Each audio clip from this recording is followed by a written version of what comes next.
service pros. Stop competing price. Start dominating value. This is the Pool Profit Pros podcast, your personal roadmap to $1 million money model for your pool business. The Pool Profit Pros podcast is a production of Pro Tough Products, a premium pool pro solutions provider since 2014. Let's face it, every pool service company has problems. Let's generate effective solutions together.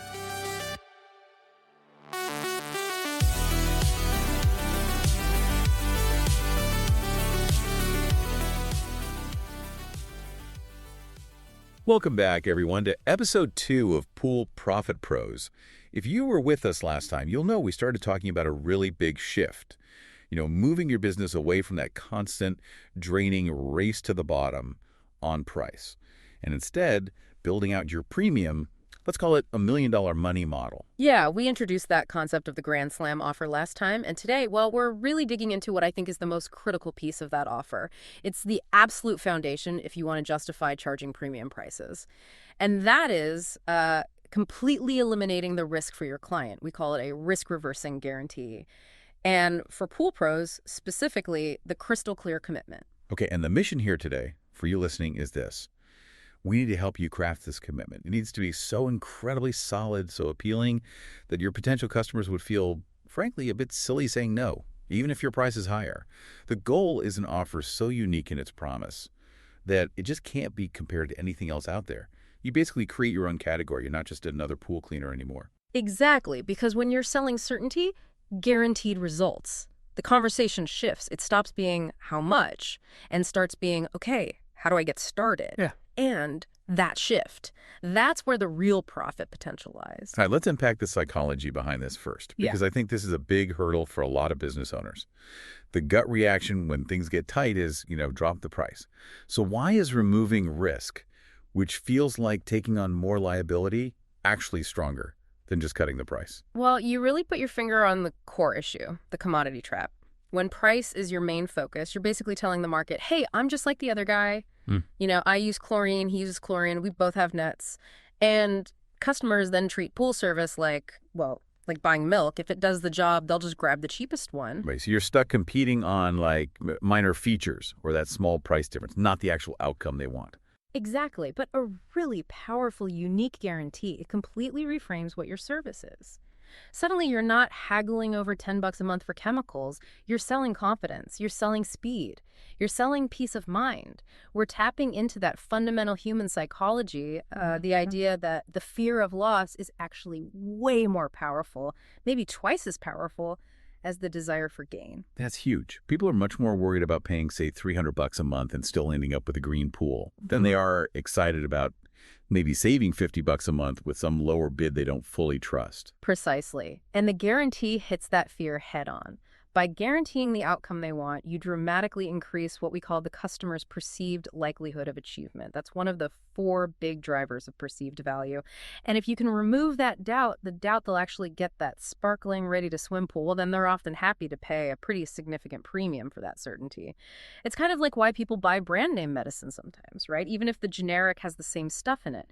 They're buying that assurance, that reliability. Okay, but I can hear the pool pros listening right now thinking, hang on, if I offer some crazy ironclad guarantee, won't I just get killed on refunds? I'll go broke. It feels risky, especially if you're running on thin margins already. Yeah, and that's where we have to look past the fear and just look at the numbers, the math. Because counterintuitively, the math almost always favors being bold here. Look, the hardest part of any service business is getting that customer in the first place, right? Customer acquisition. Once they're your customer, their lifetime value, all the money they'll spend with you over the years usually dwarfs the cost of one potential refund. Okay, but let me push on that a bit. Say I normally have a 5% refund rate. Yeah. Pretty low. And this bold new offer makes it jump to 10%. It doubles. That feels like a disaster. How do we deal with that? We deal with it by looking at the bigger picture, the net effect on your conversions, how many people actually sign up. Let's just use really simple numbers. Imagine your strong risk-reversing guarantee helps you close, say, 30% more deals than before. So you're bringing in way more clients, probably at that premium price point. Now, even if your refund rate does double from 5% to 10%, Because you close so many more people to begin with, you actually end up netting something like 20, maybe 23% more total revenue overall. You're grabbing market share you couldn't touch before. Wow. So the risk of maybe paying out a few refunds is totally outweighed by the guaranteed increase in new business. The bold offer basically pays for itself and then some. Exactly. And, the psychological reality is most people don't sign up hoping to scam you for a refund. They sign up because they actually want the result you're promising, that beautiful, clean pool. If you deliver, they're happy to pay. The guarantee is really just the thing that gets them over the initial trust hurdle. That math definitely makes sense. Okay, so now let's get practical. How do we actually structure this commitment? We want it to have teeth, right?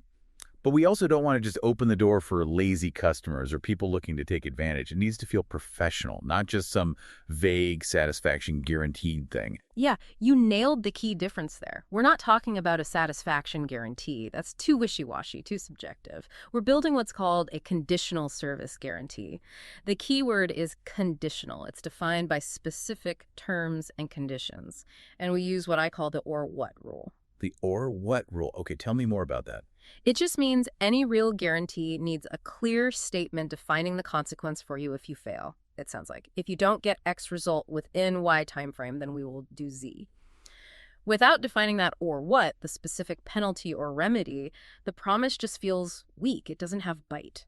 Okay, so applying that directly to a pool business. Yeah. That leads us to the crystal clear commitment concept we mentioned. Right. That's a perfect example of applying a strong or what rule in a service context. The promise isn't just your pool will be clean. It's about guaranteeing the resolution of problems. So, for instance, the commitment could be if any issue pops up, maybe algae, chemicals are off, pump breaks, we promise to correct it within, say, 24 hours of you letting us know. Or your next service visit is completely free. Wow. Okay, that's huge. That directly addresses the customer's absolute biggest fear, right? Like having a swampy green pool the day before a big holiday party. You've essentially guaranteed away the time element of their potential frustration. You've tackled their biggest pain point. Now, back to your earlier question. How do we stop people from exploiting this? That's where we bring in strict but fair criteria. A conditional guarantee means the outcome is guaranteed, provided the customer meets certain reasonable requirements. This is how we make sure the customer also has some skin in the game, so to speak. Okay. So we're basically setting the ground rules for success. How do we make sure these criteria are fair, though, and, actually trackable for the pool pro, especially with things like weather or maybe the client's old equipment factoring in? Great question. The criteria need to be simple. They need to be easy to verify, almost binary, yes or no. And critically, they should align with what makes someone a good customer in the first place. We're guaranteeing our service process when some external factors are truly outside our control. Like if we strongly recommend a specific type of energy-efficient pump because it's crucial for maintaining water balance and the client refuses to upgrade from their ancient one, well, that could be a fair condition or exclusion. Right. Or, if a hurricane rolls through, that's obviously an act of God, but our guarantee might cover how quickly we respond to service the pool after the hurricane passes. Can you give maybe a couple more concrete examples? Yeah. Criteria that would feel reasonable to include? Absolutely. They should focus on things necessary for us to succeed for them. So for a premium level commitment, criteria might include 1, timely communication. Maybe the client has to respond to important texts or calls about pool access or issues within 24 hours. Okay, makes sense. 2, maybe equipment compliance. If you require a certain type of filter or pump for your system to work optimally, they need to have it or be willing to get it. 3rd, clear access. They need to make sure you can actually get to the pool area safely and easily during scheduled service times. No locked gates or aggressive dogs, that kind of thing. Essentially, you're saying, look, we absolutely guarantee this amazing outcome provided you partner with us on these basic things that we know are necessary for success. That's really smart. So the conditions aren't really limiting the guarantee itself. They're more about defining the type of engaged customer who gets access to that guarantee. Precisely. It frames it as a collaboration. We're working together towards that perfect pool, and the conditions just ensure they're doing their small part. Okay, we've got the mechanics down, the conditions are set. Now, let's talk packaging. How do we make this feel? Well, premium and exclusive. Not like some dry legal clause. We can't just call it the standard 24-hour fix-it guarantee, right? No, definitely not. The packaging, the name you give it, is actually a huge part of the marketing. A great name does a few things. It highlights the benefit or the transformation, it sparks curiosity, and it just feels more exclusive. You absolutely want to ditch those generic, boring terms like warranty or satisfaction guarantee. They sound cheap. Which is why something like the crystal clear commitment works so well, I guess. It paints a picture, right? It implies the result. Water so clear you see every detail on the bottle. Exactly. It creates that mental image and it anchors the value proposition, which is assurance. Think about luxury brands, cars, watches. They don't offer warranties. They offer, owner's assurance programs or platinum protection plans. Right. It sounds much better. It sounds premium. You're essentially selling peace of mind, and people will pay a lot for that feeling. Giving your guarantee a strong branded name elevates it. It becomes a signature feature of your service, not just a policy footnote. Okay, let's circle back to something you mentioned earlier, how this strong guarantee can actually help filter out problem clients. That still feels a bit counterintuitive to me. If I make this really bold promise, aren't I just attracting the people looking to exploit it? It often works the other way around. If the commitment is properly conditional, see, someone who's predisposed to take advantage of, let's call them a problem client, they're usually more focused on finding the loophole than actually getting the outcome. So what you'll often see is they'll start making noise very early on. They'll express really extreme frustration over maybe tiny trivial issues. They're proactively testing the boundaries, trying to see if they can trigger that free service clause right away. Ah, okay, so they kind of reveal their hand early. They signal they're more interested in the loophole than the partnership. Yes. And that's incredibly valuable information for you. It's an early warning system. You can address their behavior directly, remind them politely of the conditions they agreed to, or if they keep pushing and clearly aren't a good fit, you have clear grounds to, respectfully part ways before they drain hours of your time and resources over the next year fighting over minor things. Think about it. A weak, vague guarantee, it attracts everyone. But a strong, conditional guarantee. It tends to attract high-quality customers who value the outcome and respect the process, and it actually repels the loophole seekers. It's a kind of self-selection mechanism. It really separates the clients who value their time and a perfect pool from those just looking for a freebie. Exactly right. You're putting your neck out there, yes, but you're doing it for clients who are willing to meet you halfway to achieve that great result together. So wrapping this part up, we've really laid down the bedrock of your Grand Slam offer. It starts by completely taking the risk off the client's shoulders through this powerful, well-named conditional commitment. That confidence you show, that willingness to back up your service financially, that's your justification, both morally and mathematically, for charging those premium prices. Okay, that makes a lot of sense. We've built a commitment, the guarantee.